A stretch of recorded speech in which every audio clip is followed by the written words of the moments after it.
오늘은 인정받음이라는 제목으로 하나님의 말씀을 증거하도록 하겠습니다. 인정받음. 우리는 가끔 그런 얘기를 듣습니다. 여러분의 존재 가치는 여러분이 결정하는 것입니다. 여러분의 가치는 여러분이 결정하는 것입니다.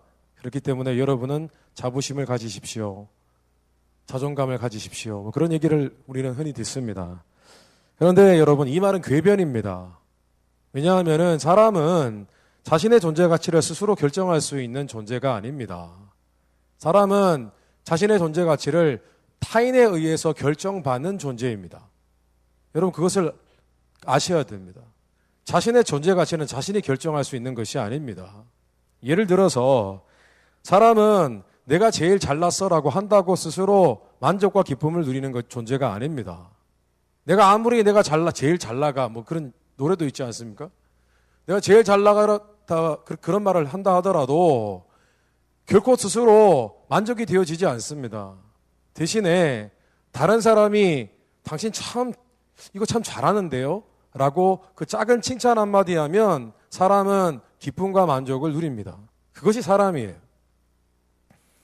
사람이 이렇게 타인에게 의존적이고 피동적일 수밖에 없는, 피동이란 말을 쓰잖아요. 피동이라는 것은 우리가 의존적이라는 거예요. 내가 주체가 아니라 다른 사람이 주체라는 것입니다. 이렇게 사람이 의존적일 수밖에 없는 이유는 사람은 하나님처럼 스스로 존재한 그런 존재가 아니기 때문입니다. 사람은 지원받은 존재이기 때문입니다. 여러분, 그것이 어쩌면 이것이 진화론인지 창조론인지를 보여주는 하나의 증거일 수가 있습니다. 성경 말씀에 보면은 하나님은 자신을 소개할 때 이렇게 되어 있습니다. I am who I am. 무슨 말이죠? 나는 난데, 내가 낸데, 이런 뜻입니다. 나는 스스로 있는 자다 뜻입니다. 그 말은 무슨 의미냐 하면은 나는 스스로 나 자체로 만족스러운 존재다. 나는 외롭지 않아. 나는 나 혼자만 있어도 기뻐. 만족스러워. 그런 뜻입니다. 나는 나 혼자만 있어도 아무 문제 없어. 왜냐하면 나는 절대자야. 그게 하나님이라는 존재, 신의 존재입니다. 자기 안에 모든 것을 다 갖고 있기 때문에 그 속에 모든 생각이 현실로 이루어지는 것이 바로 하나님이라는 존재이기 때문에 하나님은 완전합니다. 그래서 하나님은 그 스스로 절대로 타인에게 의존하지 않습니다. 하나님 혼자시기 때문에. 근데 사람은 하나님으로부터 창조되었기 때문에 사람은 언제나 의존적일 수밖에 없습니다. 사람은 혼자 살 수가 없어요. 실제로 사람은 태어날 때부터 자신의 존재 가치를 결정받습니다. 언제요? 그 사람이 부모님으로부터 이름을 부여받고 누구야라고 불리기 시작하는 순간부터 사람은 그 존재 가치가 결정이 됩니다. 여러분, 이 세상에 이름 없는 사람은 없습니다. 그런데 이름 없는 사람이 있을 수도 있습니다. 그런데 이름이 없다. 이름이 없으면 불러주는 사람도 없습니다. 불러주는 사람이 없으면 그 사람은 혼자입니다. 혼자라는 것은 여러분, 이 세상에 혼자 살 수 있습니까? 그 사람은 이름을 부여받았을 때의 존재 가치가 결정이 되고 그 이후로 살아가다 보면은 점점 다른 사람이 나를 어떻게 보는가, 그 사람이 나에게 어떤 포지션을 부여하는가, 그리고 다른 사람들이 나를 어떻게 평가하는가, 거기에 따라서 그 사람이 나구나 라고 생각하고 만족을 누리며 살아간다는 것입니다. 그렇죠? 실제로 우리가 나이가 이제 40이 50이 되어지다 보면은 그냥 내 스스로 생각하기에 저는 구봉주 목사지 않습니까? 내가 목사구나, 구봉주 목사구나 그렇게 생각해 버립니다. 물론 나라는 존재는 구봉주, 다른 어떤 독특한 것들이 있지만은 별거 없어요. 그렇지만 다른 독특한 것들이 있을 수 있지만은 나는 여전히 구봉주 목사다. 왜냐하면 다른 사람이 그렇게 나를 불러주기 때문에 그것으로 인식하며 평생을 살아갑니다. 사람은 절대적으로 여러분 타인에게 의존하는 존재입니다. 그래서 사람은 타인의 영향과 관심 없이는 살아갈 수 없는 존재이다라고 해도 과언이 아닙니다. 그만큼 사람은 다른 사람에 의해서 칭찬 듣는 것에 굉장히 밀접히 그의 삶이 관련되어 있고 다른 사람이 얼마나 인정해 주는가가 그만큼 중요하다는 것입니다. 남편은 아내에게 인정받기를 원합니다. 칭찬받기를 원합니다. 여러분 기억하십시오. 결혼하면 여러분, 아내를 인정해 줘야 됩니다. 남편을 철저하게 인정해 주고 항상 칭찬해 줘야 됩니다. 작은 일이라도 그렇게 해야만 합니다. 그렇게 해야 가정이 행복합니다. 남편은 아내를 인정하고 아내는 남편을 인정하고 부모님은 자녀를 인정하고 자녀는 부모님을 인정하는 그런 관계 속에서 화목함이 이루어집니다. 관계가 따뜻해진다는 것입니다. 그래서 결국 우리가 모든 인간관계를 가만히 따지고 보면은 인간관계 속에서 일어나는 대부분의 갈등, 이 문제들의 근본적인 원인이 뭐냐 하면은 인정받지 못함이기 때문에, 인정받지 못하기 때문입니다. 인정받지 못함, 칭찬받지 못함 때문에 모든 관계가 어려워지는 것입니다. 그리고 그 속에서 상처를 받는 것입니다. 오늘 사사기 말씀에 보면은 태어날 때부터 가족과 사회로부터 인정받지 못한 한 사람이 등장합니다. 그 사람의 이름이 입다입니다. 입다. 이름이 굉장히 독특하죠? 입다예요, 입다. 그런데 외우기 쉽죠? 입다. 뭐 옷 입다. 뭐 그런 거 있잖아요. 되게 외우기 쉬워요. 근데 입다라는 사람이 굉장히 불쌍한 사람이었습니다. 이 사람은 가족과 사회로부터 태어날 때부터 인정받지 못했습니다. 이 사람의 아버지는 굉장히 유명한 사람이었습니다. 얼마나 유명한 사람이었냐 하면 고대 팔레스타인 지방, 이 근동에 이스라엘 백성들이 살던 지역에 길르앗이라는 곳이 있었습니다. 그런데 그 길르앗이라는 곳이 왜 이름이 길르앗이 되었냐 하면은 입다의 아버지가 이름이 길르앗입니다. 여러분, 사람의 이름을 그 지역의 이름으로 붙인다는 것은 그 아버지가 대단한 사람이라는 걸 의미합니다. 그렇죠? 자신의 아버지가 대단한 사람입니다. 그런데 본인도 그러면은 대단한 집안의 아들이어야 되는데 그렇지가 못했습니다. 자신의 어머니가 몸을 파는 기생이었습니다. 어머니가. 그 사실은 입다라는 사람은 굉장히 용맹한 용사였습니다. 오늘 성경 말씀에 보면은 무슨 전쟁이 일어나고 싸움이 일어나면 이 사람이 솔선수범해서 맨 앞에 나가서 싸우는 사람이었습니다. 그 사람은 용맹한 사람이고 의로운 사람입니다. 정의로운 사람이었습니다. 아버지도 굉장히 유명한 인물이었습니다. 그런데 딱 하나 문제는 어머니가 사람들이 인정해주지 않은 분이셨습니다. 그렇기 때문에 그는 아무리 열심히 노력하며 살아도 결국은 사람들로부터 인정받지 못했습니다. 항상 손가락질을 당했습니다. 꼬리표가 붙었습니다. 그 사람은 입다는 지가 용사가 돼봤자지 뭐. 제 어머니가 어떤 사람인데, 몸을 파는 사람인데. 그러니까 아무리 노력하고 발버둥을 쳐도 그의 인생은 달라지지 않는 것입니다. 늘 그런 꼬리표가, 그런 택이 붙어 있었던 거예요. 그리고 어느 날 입다가 많이 성장을 했습니다. 사람들 머릿속에서 어느 순간에 어머니에 대한 기억이 조금씩 잊혀질 무렵에 어느 날 입다가 워낙 용사이고 인정을 받기 시작하다 보니까 원래 어머니 말고 원래 아버지의 첫 번째 아내, 그 아내에게서 난 자식들이 있었습니다. 그 자식들이 혹여 입다가 조금 더 유명해지면은 아버지의 재산을 가져갈까봐 그들이 노심초사 걱정을 했습니다. 그래서 입다를 결국은 쫓아내 버립니다. 오늘 말씀해 보니까 길르앗 사람 입다는 큰 용사였으니 기생이 길르앗에게서 낳은 아들이었고 길르앗의 아내도 그의 아들들을 낳았더라. 그 아내의 아들들이 자라매 입다를 쫓아내며 그에게 이르되 너는 다른 여인의 자식이니 우리 아버지 집에서 기업을 잊지 못하리라 한지라. 이에 입다가 그의 형제들을 피하여 돕 땅에 거주하며 잡류가 그에게로 모여와서 그와 함께 출입하였더라. 그 입다가 고향을 떠났어요. 떠나서 정착한 곳이 어디였냐면 돕이라는 땅이었습니다. 돕은 굉장히 살벌한 곳이었어요. 깡패들이 모이는 곳이었어요. 깡패. 오늘 말씀해 보니까 잡류라고 되어 있는데 잡류라는 것은 깡패, 불량배를 의미합니다. 불량배들이 많이 모이는 그런 장소에 쫓겨났어요. 여러분, 마음이 얼마나 아팠겠습니까? 아마 입다의 마음 가운데 이런 생각이 있었을 것입니다. 빌어먹을 세상, 불질러버려? 결국 세상이라는 것이 이렇구나. 내가 아무리 노력해도 결국은 나는 인정받지 못하는구나. 그렇게 생각을 했을 것입니다. 내가 왜 태어났는지, 내가 뭐하러 태어났지? 라고 생각을 했을 것입니다. 결국은 나란 존재는 불량배들과 어울리기 딱 좋은 그런 하루 인생이구나. 그렇게 생각을 했을 것입니다. 여러분 혹시 특별한 이유 없이 마음 가운데 만족이 별로 없고 기쁨이 없는 분 혹시 계십니까? 여러분들 가운데? 혹은 여러분들 가운데 늘 하나님을 내가 믿지만은 하나님이 정말 나를 사랑하실까? 아니면 나로 인해서 기뻐하실까? 내가 아무리 잘해도 결국은 늘 죄짓고 하나님 앞에 부족한 모습밖에 없는데 정말 하나님이 나를 귀하게 여기실까? 내가 지금 잘하고 있는 걸까? 신앙생활하면서 늘 의심이 되어지는 분들 계십니까? 혹은 여러분들 가운데 자신을 항상 학대하는 그런 버릇이 있는 것은 아닙니까? 내가 뭔가 못하면 내가 항상 늘 이렇지 뭐 나는. 내가 뭐 그렇지 뭐. 내 인생이 그렇지 뭐.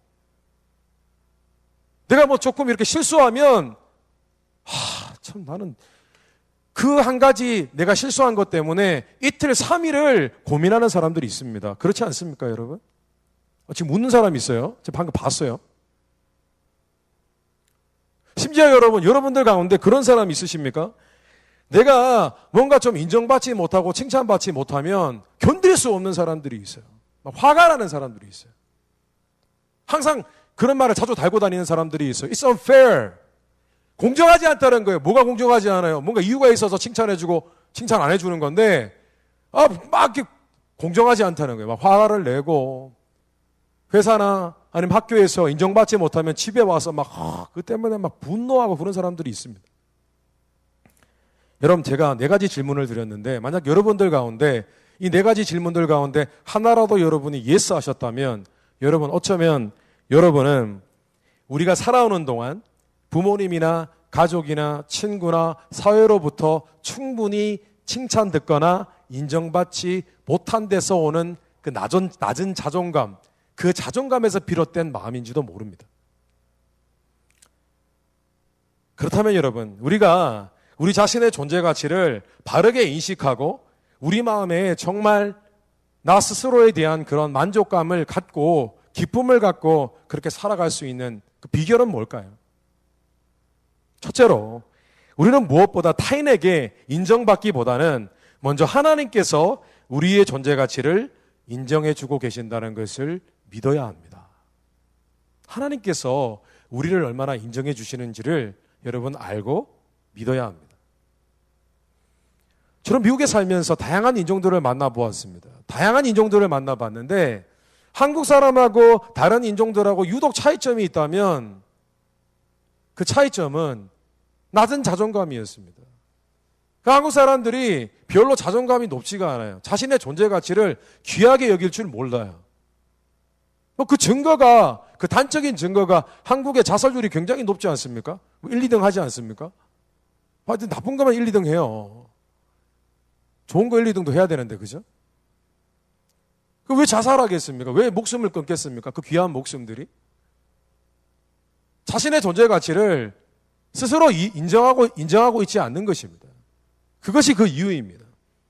그 참 이상하더라고요. 의외로 다른 인종들은 자신의 존재 가치에 대해서 굉장히 소중하게 여기더라고요. 한국 사람들에 비해서. 그래서 저는 책을 읽었습니다. 책을 읽고 개인의 경험, 저의 자신의 경험을 통해서 내린 결론은 뭐냐면 그 이유는 한국 사람들 살고 있는 한국의 문화 자체가 칭찬하거나 인정하는 문화가 아니에요. 우리 가운데 정말 부모님 세대로부터 칭찬과 인정을 온전히 받고 자란 사람이 몇 명이나 있습니까, 여러분?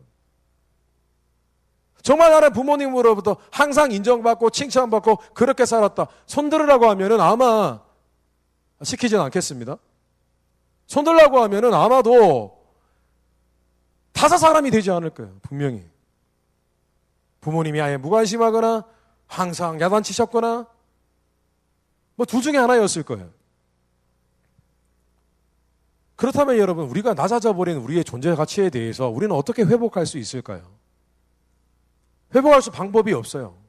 왜냐하면은 우리가 다시 좋은 가정으로 칭찬 잘하시는, 인정 잘해주시는 그런 부모님 계시는 그런 가정으로 돌아갈 수가 없잖아요. 어떤 그런 좋은 가정이 있으면 저 등록합니다 할 수 없잖아요.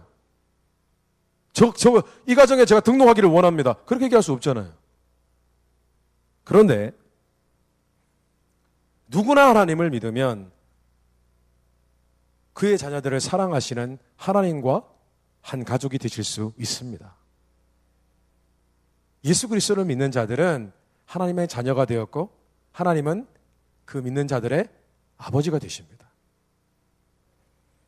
성경은 하나님을 믿는 우리를 의인 혹은 구원받은 백성이라고 말씀합니다. 그런데 이것이 전부가 아닙니다. 구원받은 백성, 천국 갈 자, 이게 전부가 아니라 성경 말씀의 궁극에 모든 믿는 자들에게 주시는 그 구원이라는 것은 가족적인 개념입니다, 여러분. 여러분, 예수님 믿는 거, 예수님 믿으면 구원받습니다, 천국 갑니다. 그게 전부가 아니에요. 성경이 말하고 있는 것은 예수님을 믿으면 예수 그리스도를 통하여 하나님이 우리의 영적인 아버지가 되신다는 거예요. 우리의 천국의 가족이 된다는 것입니다. 가족이 되어지고 그 하나님의 사랑을 전폭적으로 받는다는 것을 의미한다는 것입니다.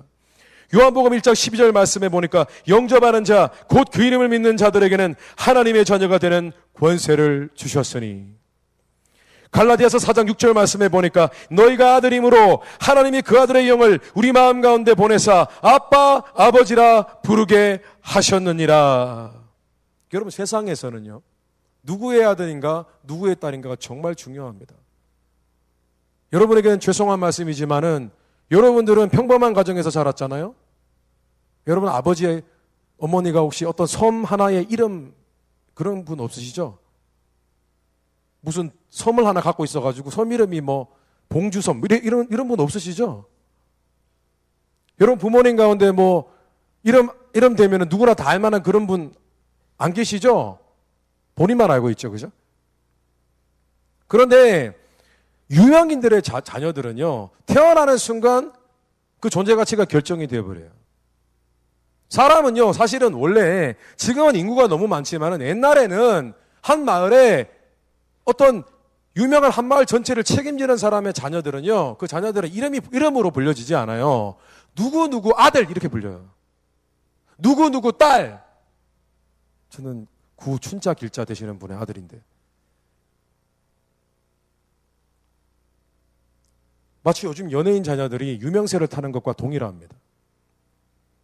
그런데 이런 관점에서 우리가 믿음으로 하나님의 자녀가 되고 또 하나님은 우리의 아버지가 되셨다는 그 사실은 여러분, 이것은 어마어마한 사건입니다. 이것은 우리의 존재 가치에 혁명이 일어난 것입니다. 변화가 일어나는 것이에요. 그 자체로 우리 안에 가치가 생긴 것입니다. 그 무엇과도 바꿀 수 없는 가치가 우리의 삶 가운데, 우리의 존재 가운데 생겨버린 것입니다. 누가 타인이 당신은 이런 사람입니다, 저런 사람입니다 평가하는 것과 아무 관계가 없습니다. 그 사람이 내게 어떤 평가를 하는지 상관이 없어요. 그 사람이 나를 어떤 수준으로 봐주는지 아무 상관이 없어요. 예수 그리스도를 믿는 것은 그 사람의 존재가 변하는 거예요. 그 사람의 존재가 가치 있게 여김을 받게 되는 것입니다. 여러분, 그 이유가 무엇인 줄 아십니까? 왜냐하면은 우리 자신은 성경 말씀대로 보면은 정말 우리는 주머니 털어서 먼지 안 나오는 사람 없잖아요. 다 죄인이에요. 악해요. 하나님 앞에 구원받을 만한 자격이 없어요. 그 어떤 인정받을 만한 그런 자격이 없어요. 죄인이에요. 근데 하나님께서 우리에게 자신의 아들인 원래 하나님과 함께 삼위일체 트리니티, 삼위일체로 계신 그 성자 하나님이 사람으로 이 땅에 하나님 아버지께서 보내셨어요. 성부 하나님께서. 그리고 그를 통하여 그가 예수 그리스도께서 십자가에 달려서 돌아가신 것을 믿는 자들은 그 아들을 통하여 하나님이 아버지가 되게 하신 거예요. 그 아들 예수님을 통하여 다른 모든 믿는 자들이 하나님의 자녀가 되게 하신 거예요. 근데 여러분 한번 생각해 보십시오. 성경 말씀에는 이런 말씀이 있습니다. 그러나 우리가 아직 죄인 되었을 때에 그리스도께서 우리를 위해 죽으심으로 하나님께서 우리에 대한 사랑을 나타내셨습니다. 하나님이 하나님의 아들 예수 그리스도를 보내시고 그를 죽게 내버려 두시고 우리를 그를 통해서 살리셨어요. 그러면 하나님께서 누구를 더 가치 있게 여기신 것입니까? 하나님의 아들입니까? 아니면 하나님의 딸요?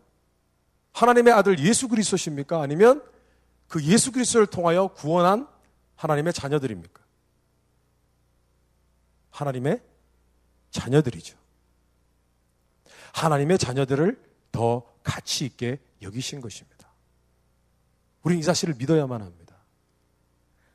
하나님 아버지께서 우리를 사랑하시기 위해서 예수님을 죽기까지 내버려 두신 것은 하나님께서 우리의 존재 가치를 예수 그리스도보다 더 가치 있게 하신 것인 줄 믿게 되시기를 주님의 이름으로 축원합니다. 그렇기 때문에 우리는 하찮은 존재가 아닙니다. 우리는 타인의 인정해 줌에 의해서 결정받을 수 있는 존재들이 아닙니다. 우리는 세상에서 어떤 직책을 갖든지 어떤 평가를 받고 있든지 상관없이 하나님의 존귀한 자녀들입니다. 저는 지난 7월에 한국을 방문을 했습니다. 한국을 다녀왔습니다. 다녀왔는데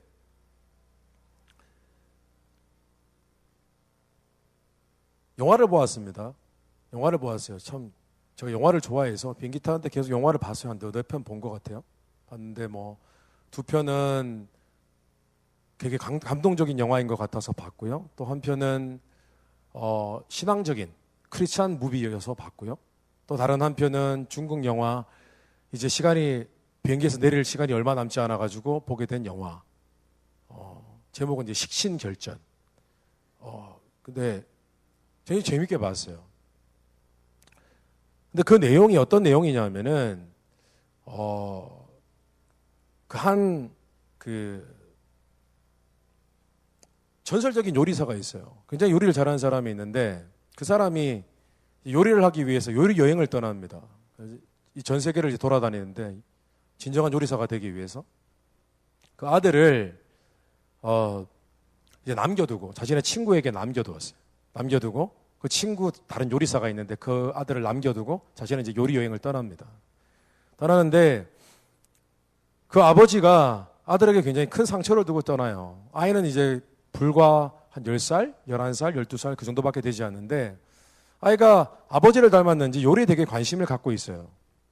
근데 아버지는 그 아이가 어릴 때부터 이렇게 하는 거 보면서 얘는 요리에 소질이 없다고 생각했나 봐요. 그래서 아이에게 요리를 막 연습하는 아이에게 막 꾸지람을 합니다. 너는 칼을 잡을 자격이 없다고. 너는 소질이 없다고. 너라는 존재는 아무런 소질이 없어 요리에. 그러니까 너는 요리하지 마.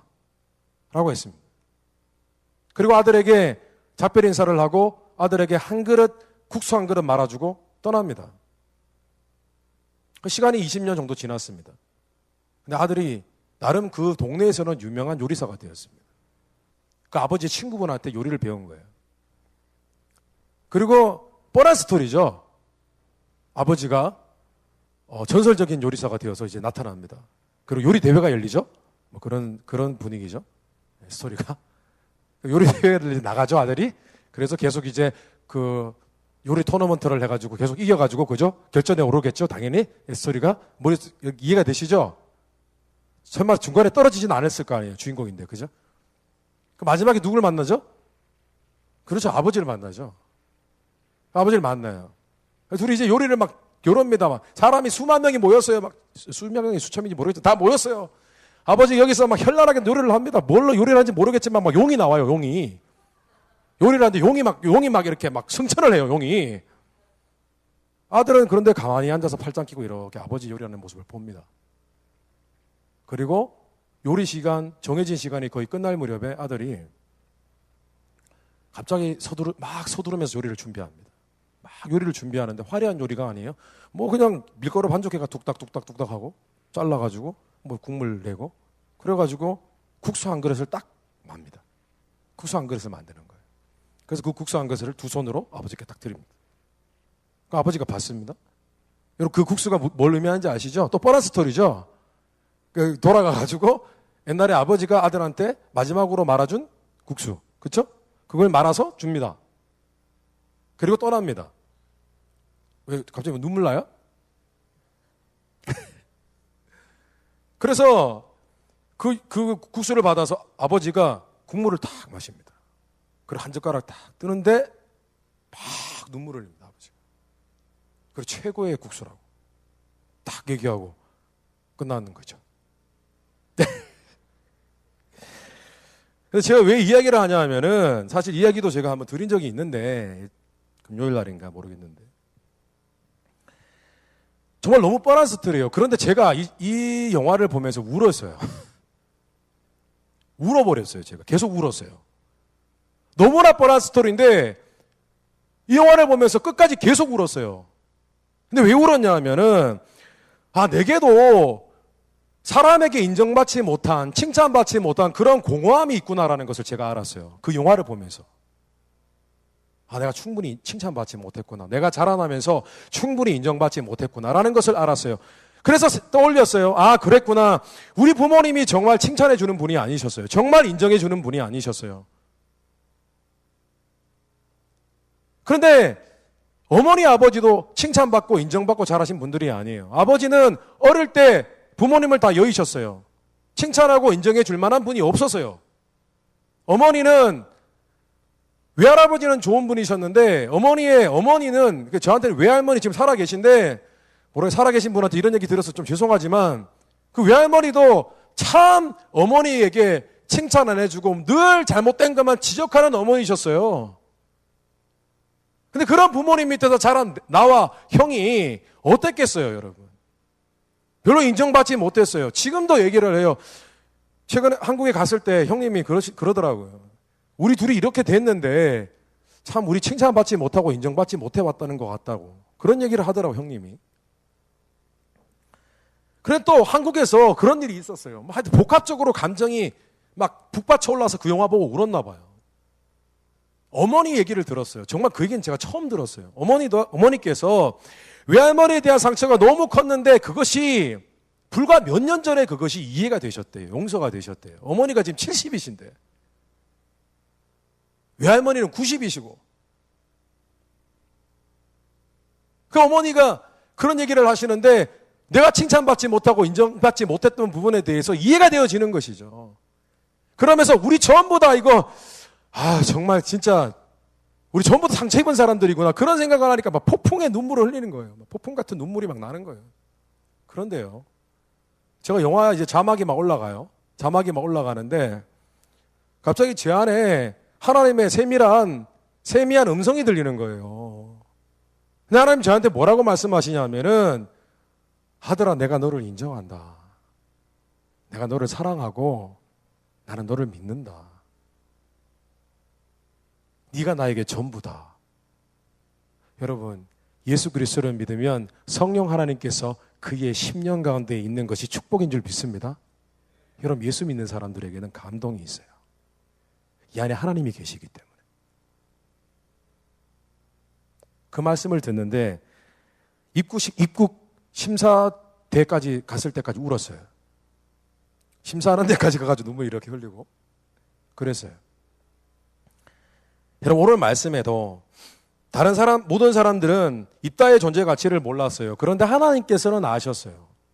그 하나님께서 그의 가치를 인정해 주기 시작하시는데, 어떻게 인정해 주시기 시작하냐면은, 어느 날 전쟁이 일어났어요. 이스라엘에 위기가 찾아왔어요. 그런데 위기가 기회라고, 위기가 되어지니까 사람들이 이렇게 사람을 도와줄, 이스라엘 백성들을 지켜줄, 나라를 지켜줄 사람을 찾다 보니까 딱 떠오른 사람이 한 사람이에요. 바로 입다예요.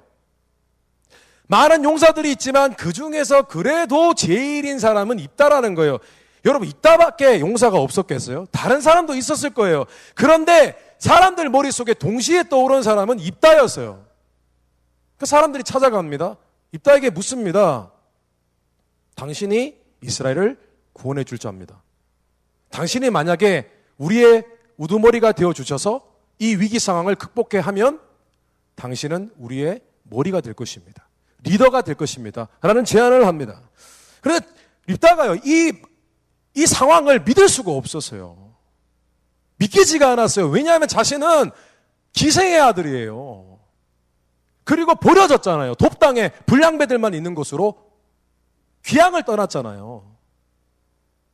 그런데 갑자기 장로들이, 이스라엘의 장로님들이 찾아와가지고, 나이 드신 지도자들이 찾아와가지고 자신 앞에 딱 예의를 갖추고 도와달라고 얘기를 하는 것이에요.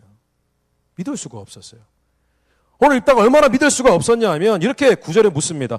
만일 여호와께서 그들을 내게 넘겨주시면 내가 과연 너희의 머리가 되겠느냐? 묻습니다. 진짜 나를 리더로 생각하냐고, 이해할 수 없다고 묻습니다. 그런데 이따가 미스바로 갑니다. 전쟁을 하기 위해서. 미스바라는 땅으로 가는데 거기에 가서도 이따는 믿어지지가 않는 거예요. 도저히 이 사람들이 정말 나를 정말 그렇게 생각하나? 나를 인정해 주는 건가? 그래서 이따가 하나님 앞에 또 물어요. 기도하면서. 하나님, 정말 이들이 이렇게 하는 대로 되겠습니까? 라고 묻어요. 오늘 11절 말씀해 보면 이렇게 되어 있습니다. He repeated all his words before the Lord. 주님 앞에서, 하나님 앞에서 자신이 이스라엘의 장로들한테 했던 그 얘기를 똑같이 하나님 앞에 했다는 거예요. 하나님께 이렇게 물었다는 거죠. 하나님, 정말 저들이 나를 리더로 세우려고 하는 것 맞습니까? 이거 현실입니까? 꿈입니까? 그렇게 물었다는 것입니다. 여러분, 하나님께서는 정말 믿을 수 없을 만큼 우리를 사랑하십니다. 하나님은요, 정말 unbelievable, 믿을 수 없을 만큼 하나님의 자녀들을 기뻐하십니다. 여러분을 인정하고 계십니다. 아멘? 성경 말씀에는 하나님께서 우리를 바라보실 때에 이런 느낌으로 바라봐 주신다고 성경은 증거하고 있습니다. 하나님이 우리를 보실 때에. 스바냐 3장 17절 말씀에 너희 하나님 여호와가 너희 가운데 계시니 그는 구원을 베푸실 전능자시라. 그가 너로 인하여 기쁨을 이기지 못하여 하시며 너를 잠잠히 사랑하시며 너로 인하여 즐거이 부르며 기뻐하시리라 하리라. 하나님께서 우리를 보시고 기쁨을 감추지 못하신대요. 여러분, 보기만 해도 흐뭇한 사람 있으십니까? 지켜보기만 해도 기쁘고 흐뭇한 사람 교제하는 분입니까? 아니, 방금 이렇게 하는 분이 있는데 일러줘야지. 보기만 해도 기쁜 사람이 있습니까? 보기만 해도 행복한 사람이 있습니까? 그 사람이 접니까? 아니죠. 하나님께서는 우리를 보실 때 보기만 해도 기뻐하신다는 거예요. 보기만 해도 어쩔 줄 몰라 하신다는 거죠. 하나님 아버지께서 우리의 모습 그 자체로 기뻐하신다는 사실을 믿게 되시기를 주님 이름으로 축원합니다. 뿐만 아니라 성경은 하나님께서 우리를 다른 사람으로 하여금 또한 인정받게 해주신다고 약속하고 있습니다.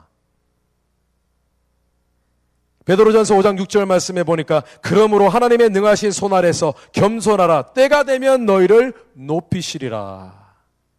하나님을 신뢰하는 자들, 그의 자녀들은 하나님께서 인정해 주실 뿐만 아니라 다른 사람 또한 그를 인정하게끔 하나님이 그를 높이 세워주신다는 것입니다. 여러분, 이 사실도 믿게 되시기를 주님 이름으로 축원합니다. 둘째로, 우리가 우리의 존재 가치를 회복하기 위해서는 우리는 인정받기보다는 인정해 줄 수 있는 사람이 되어야 합니다. 앞에서 말씀드린 것처럼 우리가 인정받지 못해서 자신의 존재 가치를 잊고 살았던 것은 인정과 칭찬이 부족한 그런 가정과 그런 사회 속에서 자라났기 때문입니다. 칭찬과 인정이 부족한 그런 가정과 사회의 대물림 때문입니다. 여러분, 대물림이 뭐죠? Generation to generation. 세대를 거쳐서 계속 똑같이 좋은 것, 나쁜 것들이 전달이 되는 것입니다. 그런 대물림을 해왔던 것입니다. 즉, 누군가를 인정해 주지 않았기 때문에 그 사람도 또 다른 누군가를 인정해 주지 않은 것입니다. 누군가가 누군가를 칭찬해 주지 않았기 때문에 그 사람이 또 다른 사람에게 칭찬할 수 없었던 것입니다. 그런데 여러분, 이런 대물림의 상황을 뒤집어서 생각하면은 누군가가 누군가를 칭찬해주고 누군가가 누군가를 인정해주면 그 사람은 또 다른 누군가를 칭찬하고 인정해줄 수 있다는 얘기가 됩니다. 성경은 하나님을 믿지 않는 사람도 무릎을 치면서 맞다, 그렇다 라고 할 수밖에 없는 그런 망고불변의 진리에 대해서 말씀하고 있습니다. 그 중에 하나가 황금률입니다. 제가 몇 번 말씀드렸지만 황금률이 뭡니까? 남에게 대접받으려면 네가 남을 대접하라 입니다. 칭찬이 칭찬을 낳고 인정이 인정을 낳는 것입니다. 우리는 하나님께서 우리를 있는 그대로 인정해 주신 것처럼 다른 사람의 존재를 인정하고 칭찬할 수 있는 그런 상황을 만들어야만 합니다. 우리의 모든 관계 속에서 서로 인정해 주는 그런 네트워킹을 만들어야 됩니다. 그렇게 해야지 우리의 삶이 따뜻합니다. 그렇게 해야 우리의 삶의 기쁨과 만족이 있는 것입니다. 여러분, 우리 옆 사람에게 오늘 한번 할까요? 자, 인정. 자, 우리 엄지손가락 한번 착 지켜들면서 인정. 여러분, 그 존재 자체로 인정해 주세요. 한번 해보십시다. 자, 다 같이 하겠습니다. 시작. 인정. 예. 해라 봐요, 여러분. 이렇게 인정을 안 해주니까 여러분도 인정 못 받는 거예요. 인정하는 게 얼마나 어색해요. 그냥 가슴 우러나오게 진짜 당신의 존재 자체로 인정! 그걸 해줄 수 있어야 되는 거예요.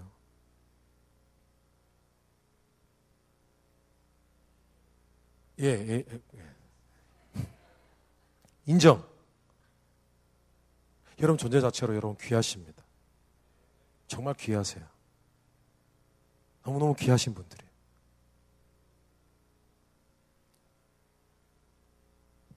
(1950년대에) 미국 위스콘신 대학에 이제 앞으로 큰 문학가가 되려고 하는 그런 우수 문학 지망생들이 있었습니다. 이미 대학생 시절에 글을 쓰던 사람들이 있었습니다. 시를 쓰고요, 소설을 쓰던 사람들이 있었습니다. 근데 그 사람들이 동아리를 만들었습니다.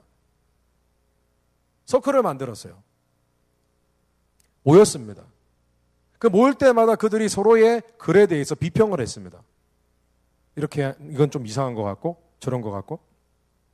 처음에 모임이 시작되었을 때에 그 모임이 굉장히 그 사람들에게 각자에게 도움을 줄 것만 같았습니다. 막 창의적으로 되어질 것 같고 그랬습니다. 근데 그렇지가 못했어요.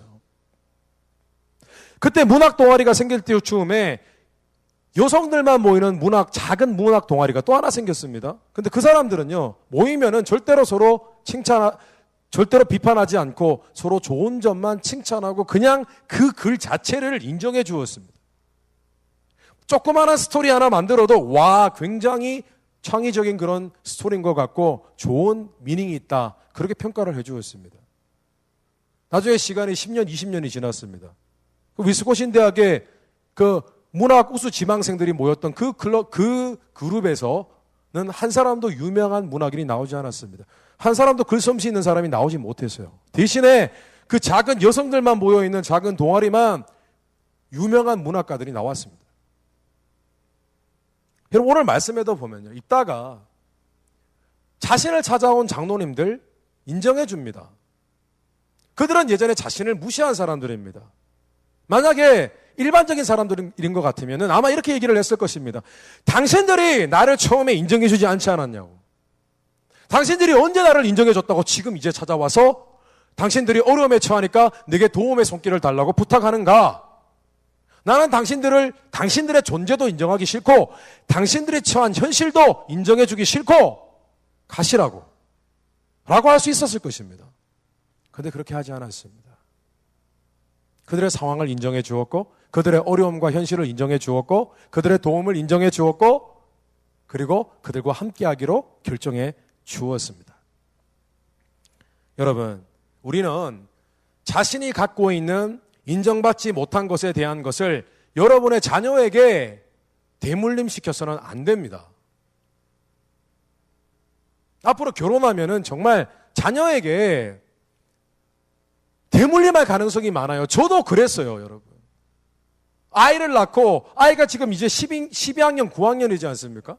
12학년, 9학년인데 아이에게 칭찬하고 인정하기가 참 어려워요. 그런데 애써요. 인정해줘야 돼요. 이거 어떻게든 인정해줘야지. 인정해줘야지.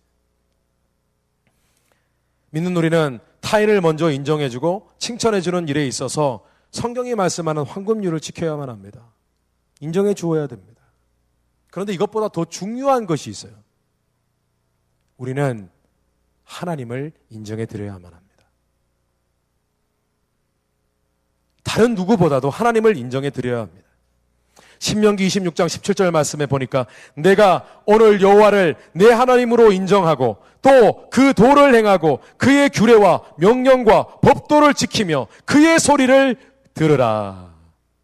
하나님을 인정해 드린다는 것은 하나님을 신뢰하는 것입니다. 또 하나 하나님을 인정해 드린다는 것은 하나님의 뜻과 하나님의 명령을 인정해 드리고 순종하는 것을 의미합니다. 하나님이 말씀하시는 것, 하나님의 영적인 원리, 하나님이 우리를 향한 뜻, 그것을 정말 중요한 권위로 인정해 드리고 그 말씀을 순종하는 자를 하나님은 인정해 주십니다. 그를 높이 세워주신다는 것입니다. 우리가 하나님의 말씀에 토를 달지 아니하고 하나님이 기뻐하시는 일이라면 기쁨으로 따르고 순종하면 하나님께서 네가 나의 권위를 인정해 주는구나. 나 또한 너의 삶과 너의 하고자 하는 모든 일 가운데 인정해 주겠다. 너의 삶을 축복하겠다. 라고 말씀하시는 것입니다.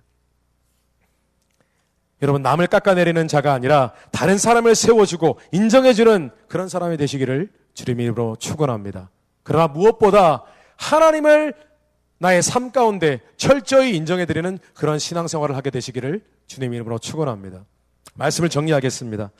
여러분, 하나님 아버지께서 우리를 인정하고 계십니다. 주님 안에서 여러분의 존재 가치를 다시 회복하십시오. 지금까지 다시 우리 자신에 대해서 생각해 보는 시간이었으면 좋겠습니다. 그리고 여러분, 다른 사람을 인정해 주십시오.